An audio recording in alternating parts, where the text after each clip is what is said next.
Bafowethu ake sikhulume kunento engingazange ngize ngiyikhulume kodwa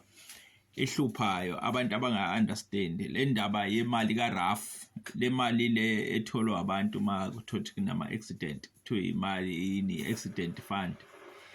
angazi bizo kuthiwa kodwa kuthiwa uRAF. Abantu ma kutholakala ukuthi ungene kwi-accident akusiyo inhlahla leyo, kusinto enhle le ungena kwi-accident yemoto okukhombisayo ukuthi kukhona into e-wrong kuwena noma emndenini noma ezinkingeni. Mhlawumbe ake ngikhulume ngabantu nje especially abantu abayiqondana indaba yedlozi noma yesidalwa yamathongo. Kusuka kukhona into ekhona isidalwa esifuna ukuthi engeyinhle ngawe noma ngekini noma ngiyayigcekela kini noma ngumsamo wakini, okuthi kugcine kuze kufake engozini, yabo, bese kuba nethongo noma noNkulunkulu nengilosi ethizeni ube nenhlanhla usinde ekusindeni kwakho, kodwa kusuke kuyine message ofika uyiqonda ukuthi imessage le bibhalwa, incwadi leyo bibhalwa, abengasi accident, bekuyincwadi ebhalwayo ebhalwa idalwa noma uNkulunkulu noma indlela ethize okufanele ukuthi wena ungathi mayisifikile lo mali bese uhamba nabangani, uhamba nonondindwa, uhamba uhlala kuma night club, ushintsha abangani, ushintshe ngisho abantu kade uhleli nabo empilweni bephansi phezulu nawe,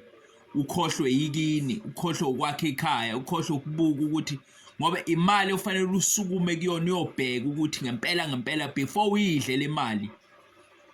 ubani lokuvikele, yini eyenza ukuthi kube nengozi,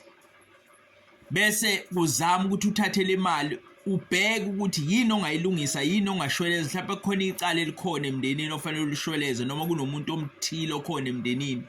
ekhaya noma into ethile okufanele ilungiswe, ngoba ma ungayenzanga leyo nto ngeke kuphele kahle, impilo yakho ngeke ibe right. Isikhathi esiningi imali yakhona ingakho ungazithi yaxhaphazeka, kuthola ukuthi sekuno I blow it. Abantu bakhona bethi beyithola nje once bayisebenzisa ngendlela abayisebenzisa ngayo ivele ixhaphazeke, kube nabantu abazoyithatha intshontshwe, uskenywe, ungene emabhanoyini, ungena yonke ivele nje ixhaphazeke iphela, ubuso ulopholo usungesala le mali leyana akusiyimali kahle le, yinkinga lezi okufanele ukuthi umuntu asukuma avule ingqondo. Angisho ukuthini kodwa ngiyakhuluma nje ukuthi abantu ngithi esengathi ngafika kubo lento engqondweni ukuthi before uyidle bheka, akusiyona inhlahla leyana, akusiyimali, ukufa okufanele ukulungisa noma inkinga ofanele uyibheke oyisukumele wena ebhekane nawe ngqo nekhaya noma ngabe yini. Kodwa ke mawukuthi lento le ayizwanga, ngiyathemba ukuthi bakhona abazozwa, khona ozongizwa.